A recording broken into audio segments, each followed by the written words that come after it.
I no longer chase are approval, uh, validation, and applause. I no longer chase those. Now, I'm in my 50s.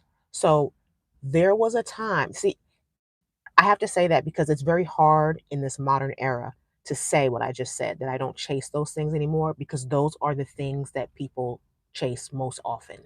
They really want people to approve of them. They really want somebody to validate and say you're actually valuable. You offer value. Like we hear that phrase a lot. And then that, they want somebody to applause, to stand up and say, "Hey, you're great. You're wonderful. I think you're amazing." And there's nothing wrong with any of those things per se. The problem is if your whole self esteem is based on that. Like if how other people are viewing you determines how you view yourself, that's when it's a problem. That's when it's a problem. So that's not a problem for me. And it never used to be a problem for me. Like I said several times now, I'm in my 50s. So that means, and I'm also from New York. So that means I am from a place and time where you, um, the people that you care about are the people that are in your face, the people that you can see. And you make your decisions about what you're going to do with them, whether they're going to be a part of your life or not. But it's all based on the fact that you have the proximity. You can see them, you can get to know them, you can make these decisions. And if you don't want to be bothered, you don't want to be bothered, and that's fine as well. And that's how I was living my life quite joyfully until I fooled around and started writing books, excuse me, and self publishing them. And then the people said you have to get on social media to promote your stuff. I was not on social media. I was blissfully living my life. And then I got on social media to share what I had written because I thought it was great. And I was like, y'all need to read this, so on and so forth. And this just the machine that happens that you get caught up in, and the moving target because it's always changing what you have to do to reach the people, to get them to notice you and approve and say, yeah, your stuff is worth me paying attention to, and you seem like a really cool person, and you seem valuable, and I applaud you. And the people who write books and they really want to go for a New York Times bestseller because that means that they have done a great job and that their work is really like all of that machine. I got caught up in that machine. And that machine is like the nail in the coffin for people who have confidence that's really just based on them knowing who they are and being real cool with that. Yeah, the machine of marketing and the machine of the culture really that pushes you need to be liked by people that don't even know you so that your stuff can get where it needs to go like that. I no longer chase that. It was not good for my system. It's not good for my system. So that looks like that approval thing. Here's a perfect example because we look for that in um, like what college we go to. We want to be able to say we went to that college so that people can approve and say, "Oh, you are an intelligent person because you went thus and so." Or we try to join a Greek organization so that we have the approval of this group of people who have said, "Yes, you belong in our group." Or if you're a mom like me and you want to be on the PTA and you want to be on a particular committee in the PTA because being a stay-at-home mom is not prestigious enough. And so you have to be a part of the PTA to be able to say, I was the one who worked on this program that the kid, all that stuff. So my thing, um, way back when I realized, child, this whole approval thing that's not you, and was fine with that, was trying to join a sorority.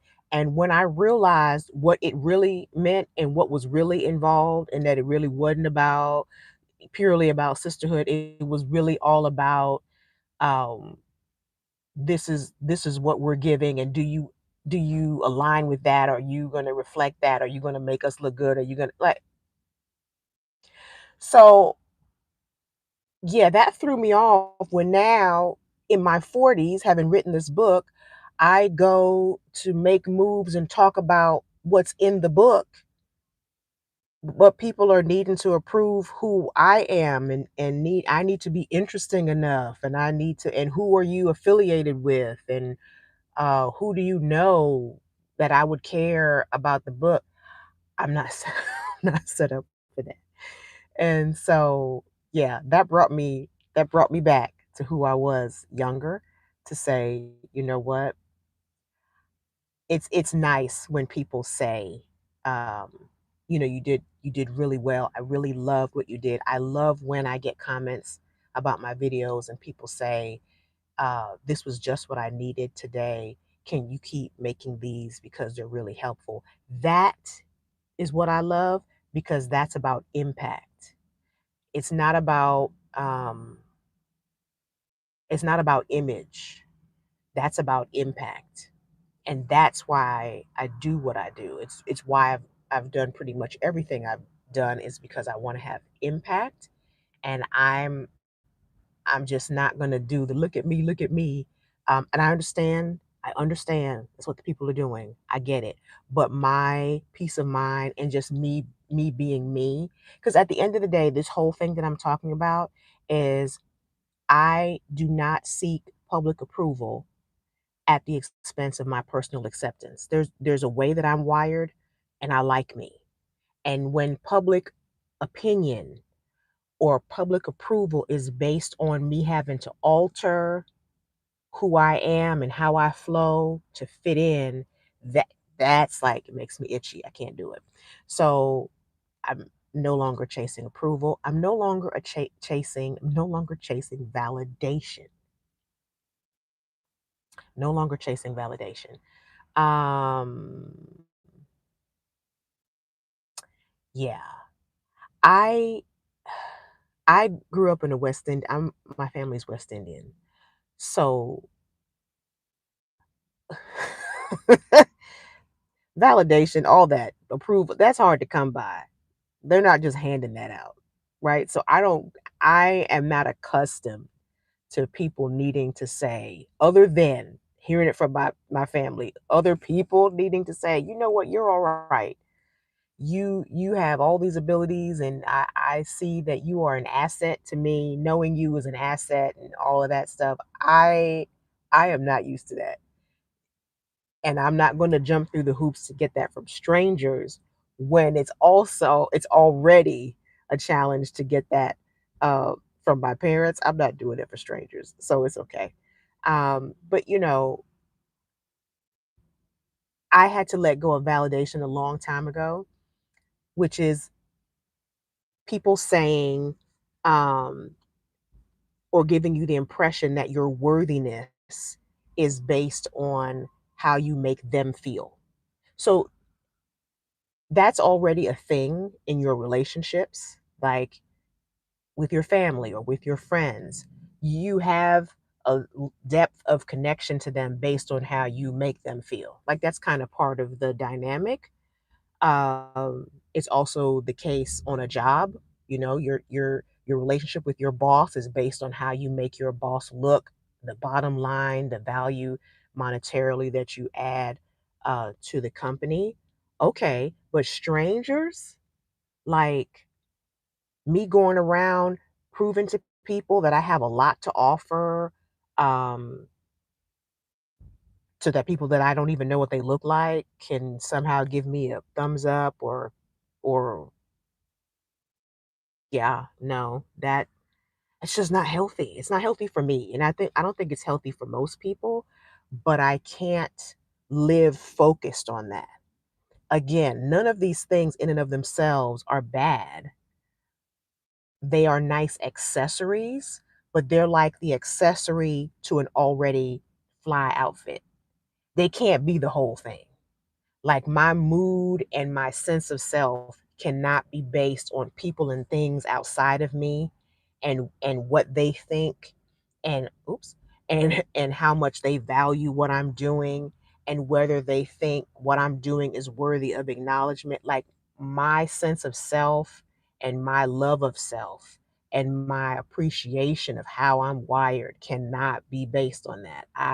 I have chosen, instead of chasing these things, I have chosen to live from the inside out. So people's opinions of me, whether it's positive or negative, I like feedback. I got no problem with it, but you're not going to either make me or break me based on these comments. I literally, I'm fearfully and wonderfully made. I know who I am. I have a relationship with the one who made me. And so that's where I get my sense of self from. It's what he says.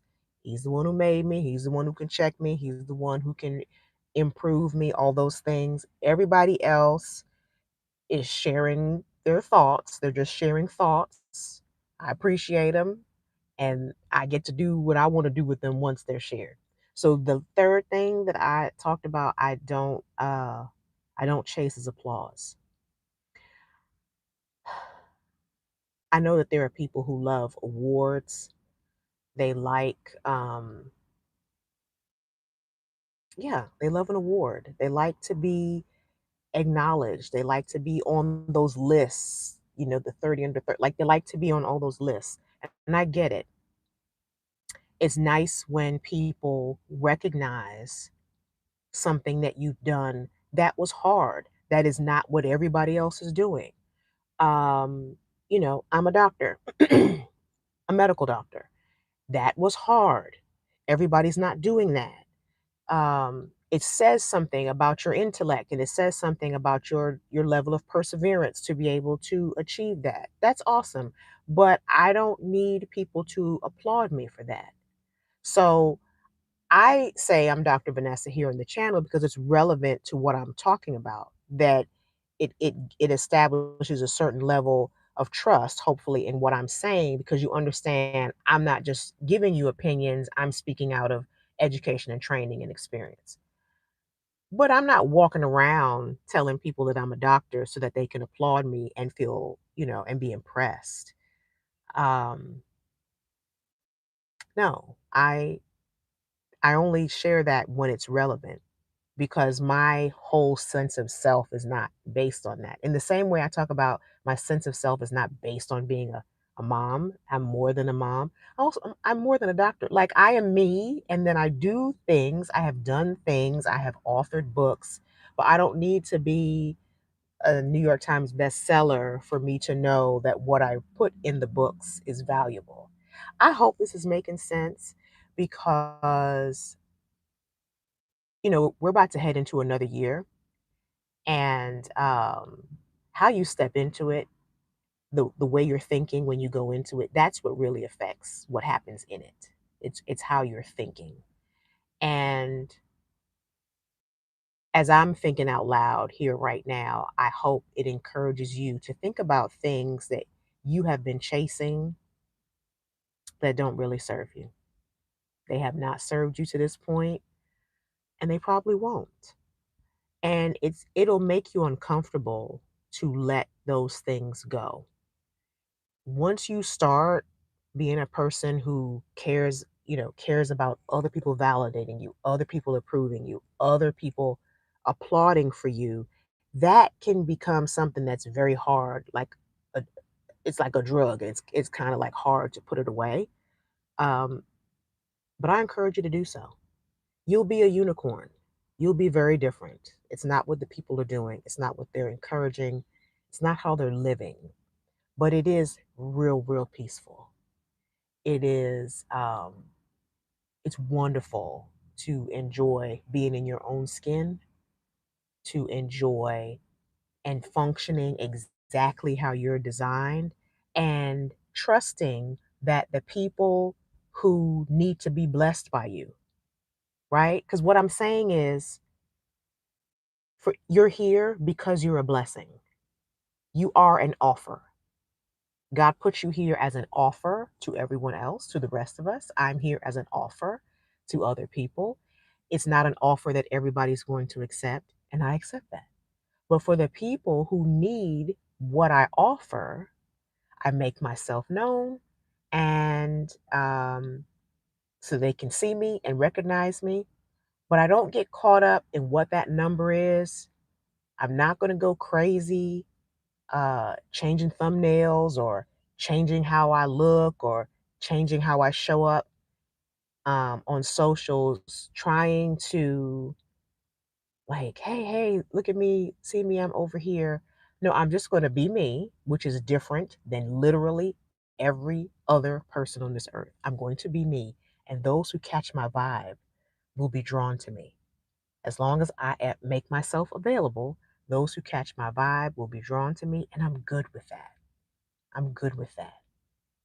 It took me a minute to get back to that, but I thank God that I have a reference point of decades of where, yeah, my focus was the people in front of me, the people that I could actually reach, actually talk to and connect with, um, and they could get a feel for me and decide they want to be bothered with me and vice versa. That is just such a more real way to live and a more relatable way to live. And so I'm back to that. Anyway, I need to get going. I think that was my stomach. I need to get going. I have a massage to enjoy and the rest of my day to enjoy. I thank you for listening to my little TED talk, as they say. Um, yeah, that's it. Appreciate you. Um, hope you have a great rest of the year. Hope you have a Merry Christmas. And I'll see you in the next video. Take care.